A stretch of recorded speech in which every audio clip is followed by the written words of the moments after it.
A gestão do Camilo Santana quebrou esse consenso supremo sobre a educação cearense ser uma beleza, né? Hoje em dia as pessoas questionam mais, não, peraí, Camilo, a Isolda, isso que está acontecendo no MEC também acontece no Ceará, como é que é isso? Porque eu lembro, inclusive, que eu fui muito cobrado já no meu canal de eu gravar um vídeo específico sobre a educação no Ceará e por aí vai. E aí, eu não parei para estudar contento, mas eu tenho um princípio político, né, que guia muito, né? Se a Globo é a favor, eu sou tendencialmente contra. Não necessariamente pelos mesmos motivos da Globo, mas eu sou contra. Então eu vi a Globo elogiando muito, o Luciano Huck, e o GNT, e a Globo News, não sei o que eu falei, ó, alguma coisa aí tá estranha. Dá um panoramazinho rápido. A educação no Ceará é mesmo um exemplo nacional a ser seguido? Olha, tem coisa, eu não vou fugir do reconhecimento a coisas positivas que acontecem no Ceará, mas que são mérito dos professores. O que aconteceu, João? Já começou. O que é essencial? Começou a ter uma estabilidade política e uma política de valorização dos professores. De fato, a carreira dos professores do Ceará, por exemplo, no teto da carreira, um professor com doutorado, depois de 10 anos, alcança o teto, e é possível alcançar o teto. Tem muitos municípios, como São Paulo, por exemplo, em que o teto é maior até do que 18 mil, que é o teto do Ceará. Doutorado, servidor de ensino, etc. Mas para alcançar esse patamar, quase ninguém alcança. É praticamente impossível. No caso do Ceará, não. A progressão é real. Né? Isso é luta também do movimento sindical. Então, teve políticas que foram positivas. O que acontece, que é grave, é que a partir de 2015, principalmente, a partir de 2013, mas fortemente em 2015, as fundações empresariais vão para o Ceará, roubam as ideias do Ceará, as boas ideias, empacotam a política no Ceará, porque aí o que acontece? Quando uma fundação empresarial chega, isso não é opinião, não, é informação. Tá? Quando ela chega, ela abre um leque para o político local, para o prefeito, para o governador, em que ela vai dar para o prefeito e para o governador relevância no debate público. Por exemplo, o Artung não fez nada de relevante na educação no Espírito Santo, mas como ele tem aliança com as fundações empresariais, como ele tinha quando era governador, ele é considerado também um grande as da educação. Já teve matéria da Veja, teve matéria da Isto É, da época, na época que as revistas semanais eram relevantes no debate público, hoje não são mais. Matéria da Folha, etc. Esses veículos de comunicação, inclusive, Jones, eles vendem para as fundações empresariais espaço. Então, como funciona? Seminário Folha. Vão lá, pagam R$ 1 milhão para a Folha, e aí eles determinam o que eles querem que faça a cobertura. Como eles querem que seja feita a cobertura. Funciona assim o jogo.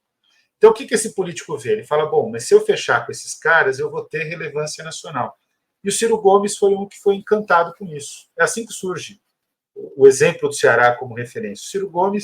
O Cid Gomes vai para uma atividade da Fundação Lehman em 2013, se não me engano, em Yale. Eles me chamam e eu nego o convite, em 2013, para fazer a BNCC. Falei que não iria de jeito nenhum. Aí o Cid Gomes vai, se aproxima do Jorge Paulo Lehmann, começa a dizer que a educação no Ceará que tinha coisas boas que estavam sendo feitas, que eram méritos da ação política, especialmente dos educadores que orientavam o trabalho. E aí começam a construir a Isolda como uma grande referência. Se você conversar com a Isolda por muito tempo, você vai ver que ela não tem muita consistência. Conversar com o Veveu, que é o marido dela, tem menos consistência ainda. A Isolda é a melhor deles em termos de consistência, mas não é uma coisa que é sólida de fato. Não tem o domínio real sobre a área. Por exemplo, é aquém de um professor experiente do Ceará. Um bom professor, muito aquém. Eu posso dizer isso com propriedade, que eu tenho um orientando que é de Sobral, inclusive, que é um excelente professor e que aliás, acompanha teu trabalho, que é também evangélico, uma figura super interessante, né, que é um comunista evangélico. E é uma figura, o Caio Marçal, que me conta sobre o que é ali no Ceará. Então, o que é importante dizer? É muito mais uma experiência enlatada, a partir de um fundo de verdade, de uma experiência concreta, meritória, de dedicação de professores, compromisso público, uma boa carreira que foi feito antes do empacotamento das fundações empresariais, e a partir do empacotamento, inclusive, vai perdendo fôlego. O Cid talvez não assuma, mas ele assumiu em 2015 o Ministério da Educação, ele vai na campanha nacional pelo direito à educação, vai me visitar. A brincadeira era que o Renato Janine Ribeiro visitou a campanha, caiu, e não foi um bom ministro, diferente do que muita gente pensa. O Janine não sabia nem o que era a lei do piso, não sabia nada das políticas educacionais. Foi um ministro muito mais dedicado a fazer eventos do que, de fato, a entender de educação. Foi péssimo o ministro. Tinha uma equipe boa, mas ele em si teve um desempenho péssimo. É só ver o livro que ele escreveu sobre experiência no MEC que se revela-se o problema. Mas o Cid vai visitar a campanha e ele assume para mim na mesa. Logo, ele sai da campanha e vai para o Pará, que é quando ele fala que tem os 300 picaretas, depois ele manteve a fala. Corajoso, admiro esse aspecto do Cid. Mas o Cid fala, não, é um voo de galinha, porque a gente vai bem nos anos iniciais e perde fôlego nos anos finais. Então, eles sabem que tem problema, mas as fundações empresariais empacotaram essa ideia. O Lula se convenceu com essa ideia. Sabe por quê?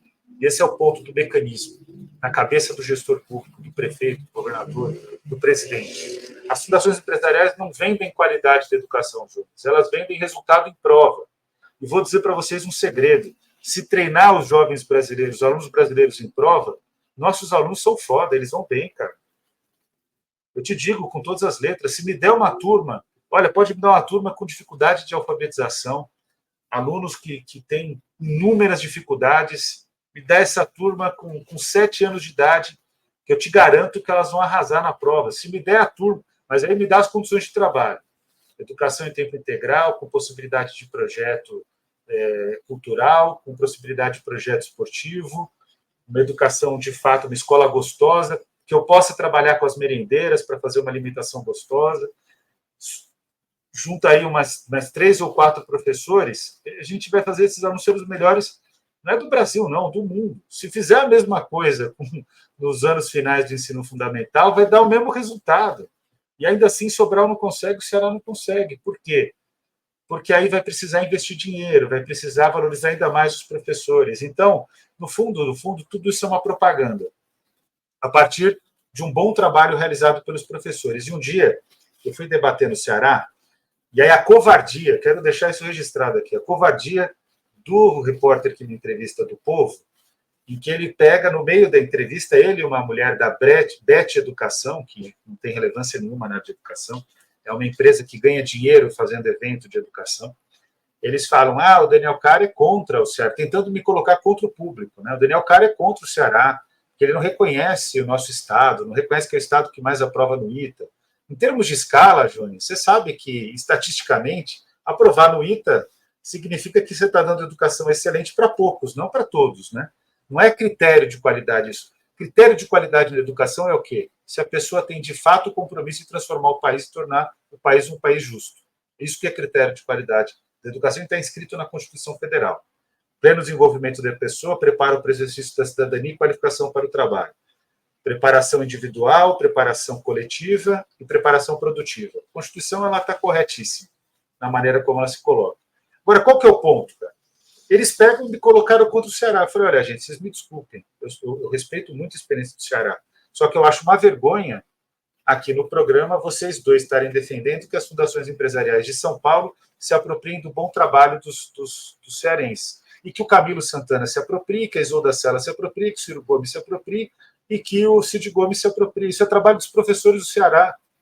É dos professores, juntos.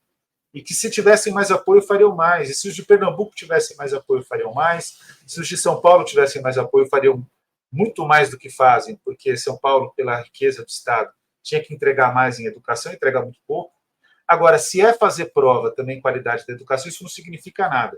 Tem vários médicos que passaram em universidade pública e que receitaram cloroquina. Passaram no vestibular mais difícil, receitaram cloroquina. Prova não significa nada. E eu desafio qualquer um a debater esse tema, porque as pessoas ficam, o PISA é pouco.